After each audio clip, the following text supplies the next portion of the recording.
Come, let us recite from the sayings of the Buddha and then meditate like a Jedi.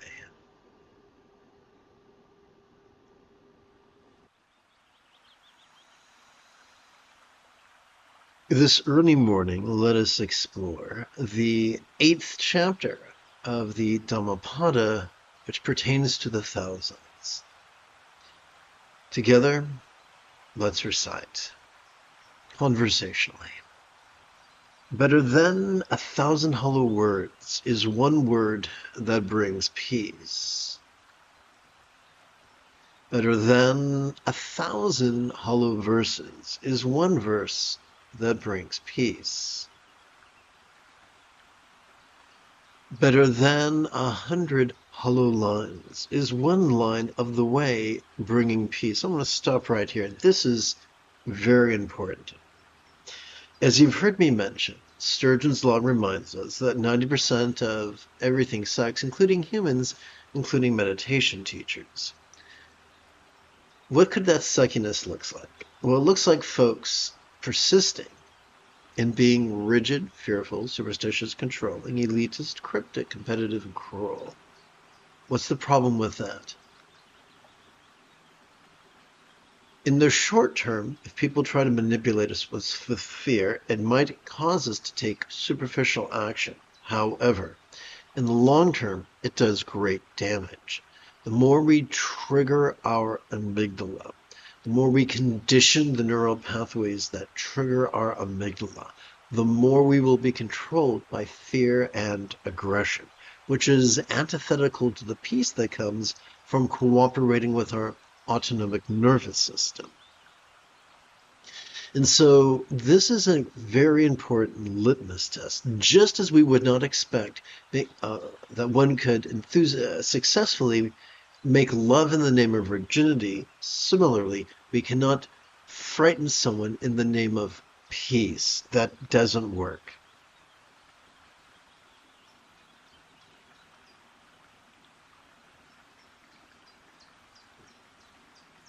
Let's continue. Better it is to conquer yourself than to win 1,000 battles. Then the victory is yours. It cannot be taken from you.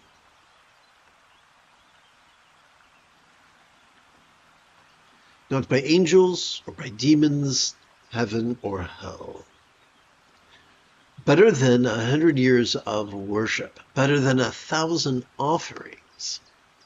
Better than giving up 1,000 worldly ways in order to win merit. Better than tending in the forest a sacred flame for 100 years. Is one moment's reverence for one who has conquered themselves.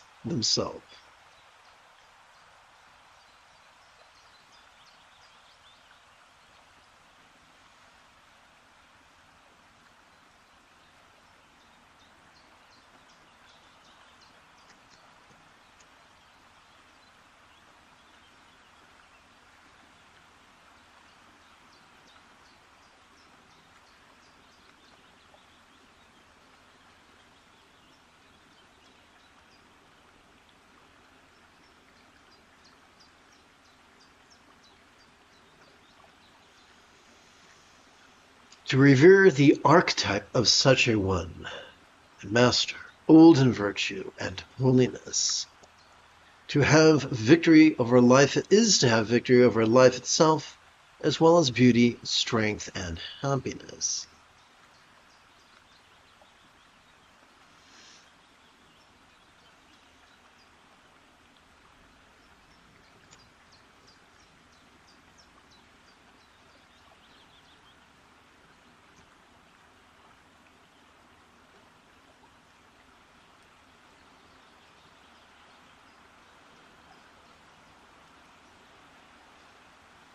In the Hebrew Old Testament, we read that the children of Israel spoke to the prophet Samuel and said, "We want a king like the other countries do." And so they got a king, and things went downhill pretty fast. Similarly, as a little boy, whenever my almost next door neighbor Christopher got something new, I would promptly report it to my parents and hope that they would please get one for me as well. They didn't, but it was an instinctual childish impulse of greed and competition. Similarly, when we look at the history of Buddhism in India, we see that Buddhism began as simply a meditation group. But as years turned to decades, turned to centuries, the Buddhists looked around at all the really cool Hindu rituals and said, hey, we want some of that too. And there's a fancy word I want to use. I'm looking forward to when it comes back to me.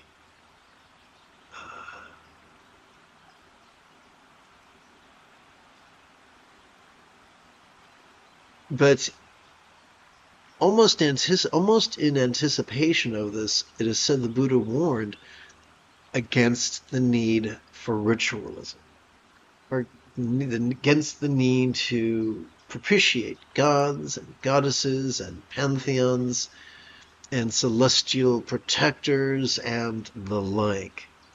And so some ignored this. They began making offerings to various devas and devis, and others just relabeled them. Oh, no, they're not devas and devis, they're bodhisattvas. But still the same thing. We're being warned here, almost, inferentially, that leave magic to other people. Our job is not to indulge our controlling tendencies ritualistically, although it can be beneficial to take inspiration from the archetypes of a teacher. That's it. You'll notice over my left shoulder is a statue of the Buddha. Why is there a statue of the Buddha behind me? Because I think it's pretty. That's it. No magic involved. If it inspires our practice, it's good for us. That's it. If it inspires our duality, if it inspires our fear of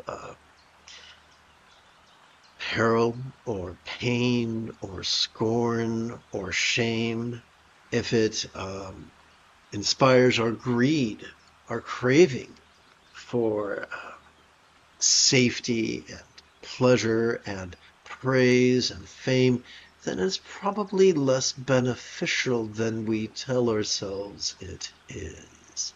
Let's continue.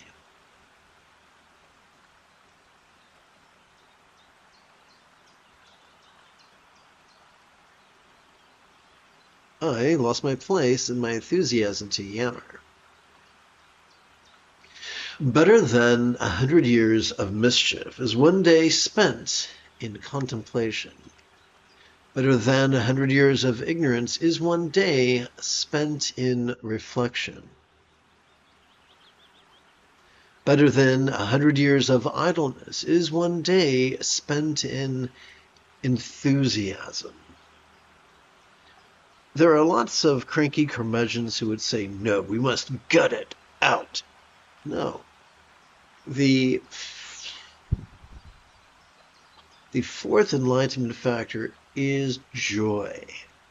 We must do the right thing from a place of joy.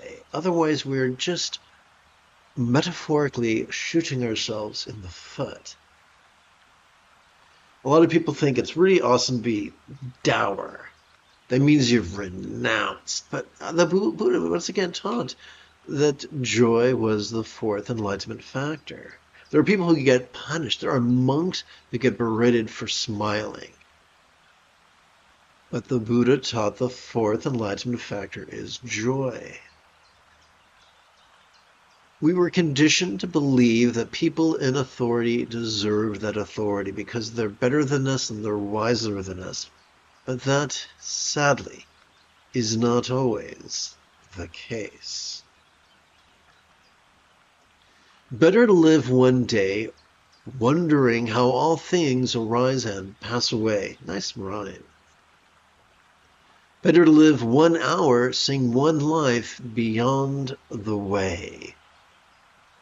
This is a remarkably metaphysical verse.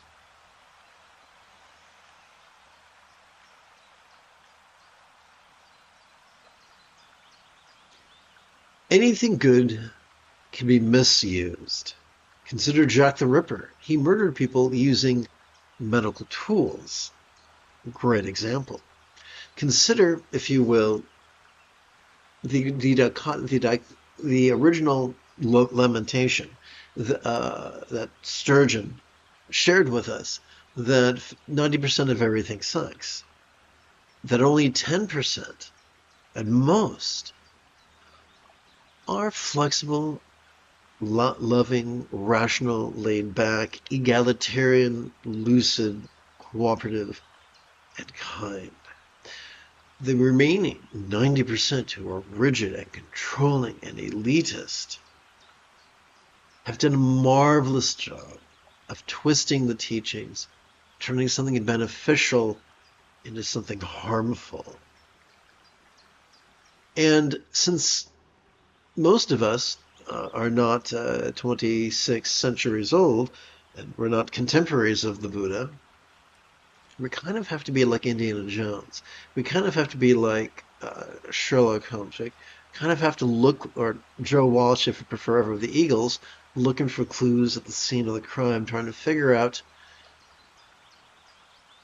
how to make sense of this, coming to the uncomfortable realization that just because an authority person tells us something doesn't mean that their advice is beneficial at all. And one of the lovely fringe benefits of passively cooperating with our autonomic nervous system in a manner known as practicing mindfulness and meditation, sati and samadhi, is that we begin noticing that our choices and our utterances and our deeds begin to flow, not from calculating contrivance, not from wild scatterness, but from a deeply centered and loving spontaneity. And thus we are able to see beyond convention, beyond tradition. After all, the Buddha did that. And if we were to walk in his footsteps, shouldn't we emulate his attitude as well?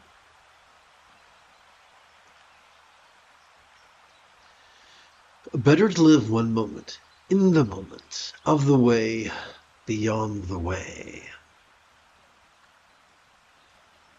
Even with the best of intentions, we can get lost in hopes and fears, the fundamental duality cited by the Buddha. But as we relax into our exhalation, we can allow that which we noticed during a previous inhalation, the trappings of the way, our hopes to benefit others, to feel, at least fleetingly, less stressful, less permanent, less defining, less solid. And just as the tubes of our inner ear help us to always effortlessly walk perpendicular to an absolute plane, whether or not we're standing on an absolute plane, the self-correcting mechanisms of our autonomic nervous system can help us to be wise and peaceful and loving and spontaneous. Having completed this morning's opening lesson, we can now shift gears. It is Luke Skywalker Friday morning. Come, let us meditate like a Jedi after about 30 seconds of housekeeping. This is the Dzogchen Semde Lama Jigme Gyatso of the Buddha Joy Meditation School for more than 30 years. I have harnessed my autistic special interests as well as my ADHD hyperfocus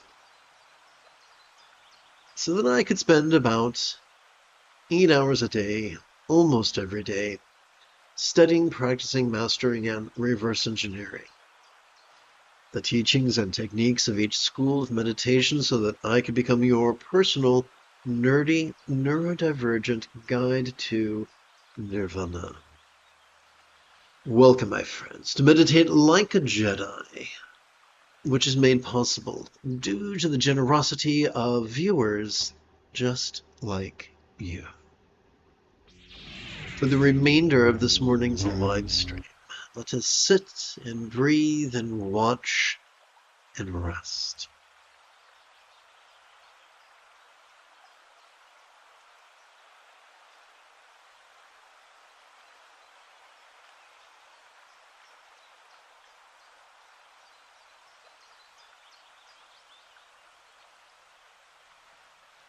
A fun way to exercise, to sustainably and gently act and passively exercise our brain is to bring the four bases of mindfulness into the path of impermanence. We begin with the circumstantial. As we breathe in, silently and mentally, we can recite the word lot. As we breathe out, we can silently and mentally recite the word change.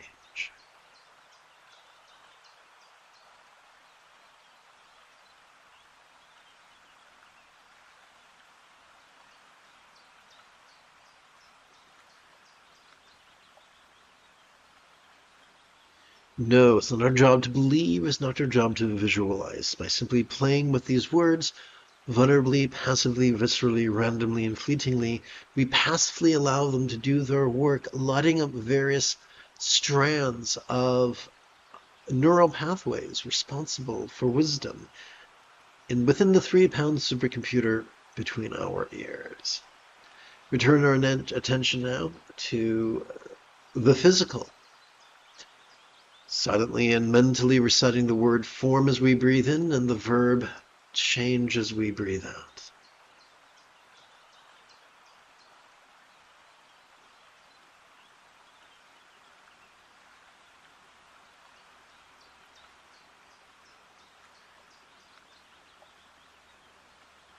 Every day, an incalculable number of cells are born and die within our body. Why do we have trouble keeping our apartments or our rooms or our houses clean? Because the dust we see are our own sloughed off or shedded skin cells. How gruesome is that? We can turn our attention now to the interpersonal. As we breathe in, silently and mentally, we could recite the noun feels. As we exhale, we could persist in reciting the verb change.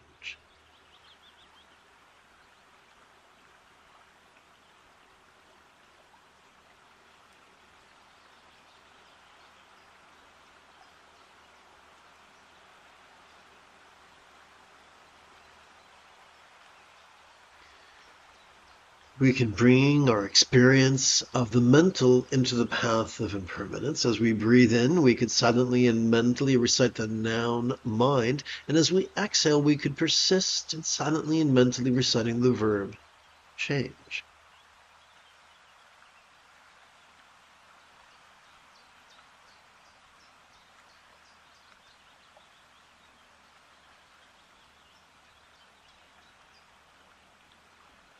If you, like me, are prone to arthritis, I encourage you to gently adjust your legs every 15 minutes or so. And yes, you will always be able to find someone cranky who would tell you not to do that. But after a lifetime of practice, I can tell you, there's no spiritual benefit to cultivating bone spurs.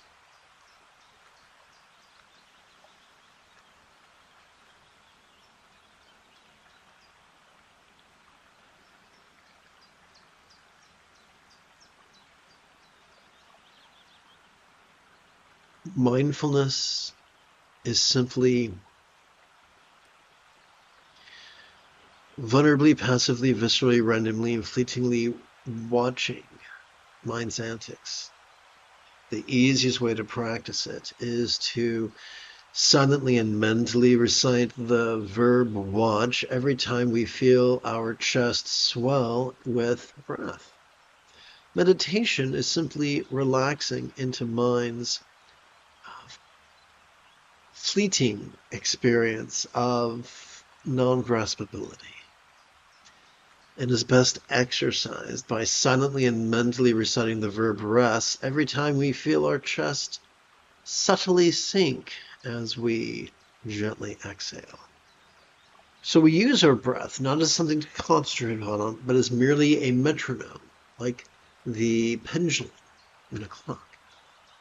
We do not seek to control the depth or duration of our breath. We treat it the way a band member might treat the drummer in a rock band.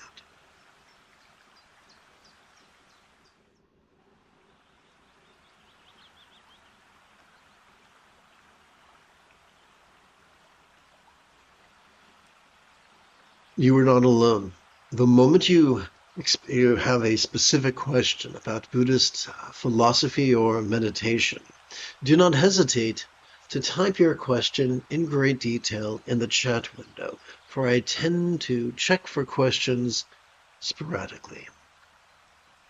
Together, let us sit and breathe and watch and rest.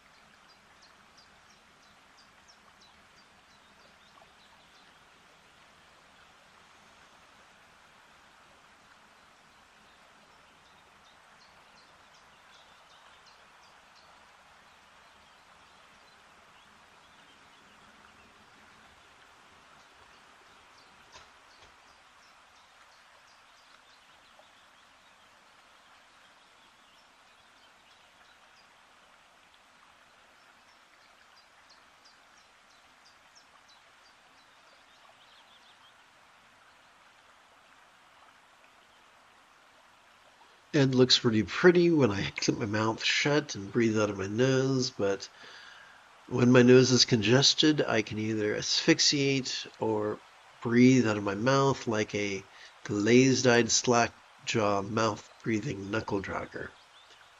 Sadly, I must choose the latter.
So I've got some very scary advice for you. Come, let us transcend duality in a remedial fashion by persisting in watching and resting universally, regardless of what comes up, whether it is a pleasurable emotion or a painful emotion. Our remedy is the same, to notice and relax. Because as we do so, as we relax into our exhalation, whatever pleasurable or painful emotion we might have noticed during a previous inhalation, whatever affection or resentment we might have noticed, can both feel as if they were melting into the simplicity of just emotion. And so it's not our job to push and pull at what we feel, but to notice it and release it. Now you might say, well, if I don't push away my rage, how am I going to keep from being a villain? Simple. The more we passively cooperate with our autonomic nervous system to watch and rest in harmony with our inhalations and exhalations, the more we automatically stimulate the region of our brain known as the anterior cingulate gyrus, the seat of empathy, which functions as if it was the hub of our mirror neurons. The more we courageously and vulnerably practice watching and resting, the more kind we become, despite the ugliness and the pain of the emotions and memories and fantasies we might experience. Ironic, is it not?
Let us bring the 4 bases of mindfulness into the path of loving kindness.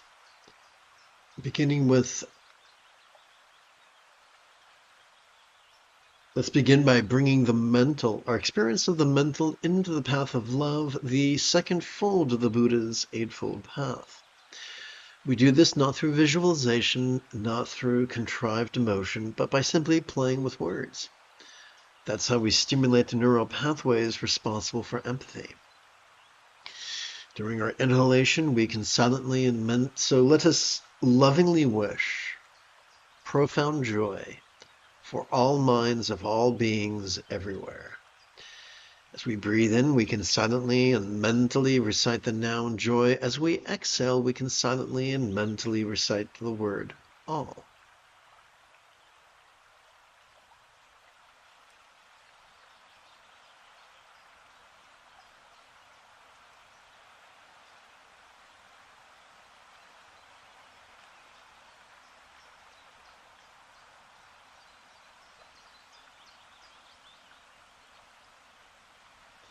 Let us turn our attention now to the interpersonal and lovingly wish that all relationships of all beings now be profoundly peaceful in the most wonderful way. As we breathe in, silently and mentally, we could recite the word peace. As we exhale, we could silently and mentally recite the word all.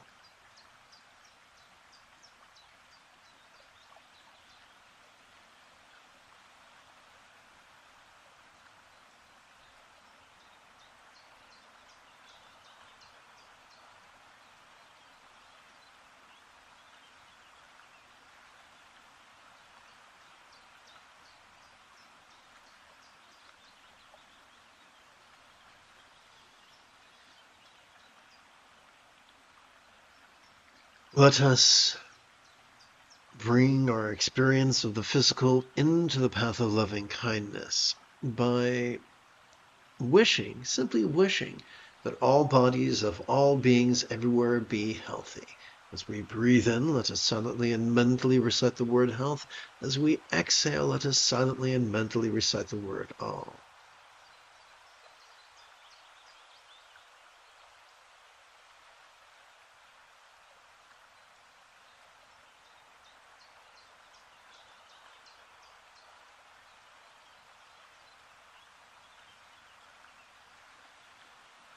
Turning our attention to the circumstantial, let us lovingly wish that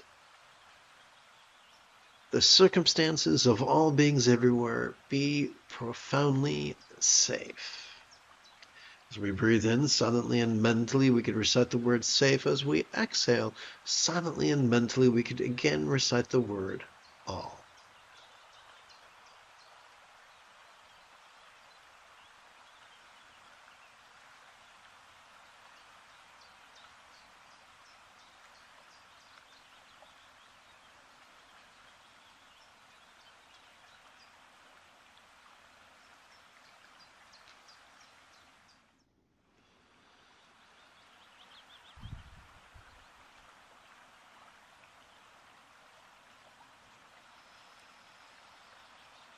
You have taken your first step into a much larger world. If you feel that I have earned it, you could give this live stream a thumbs up. You could even help support this channel.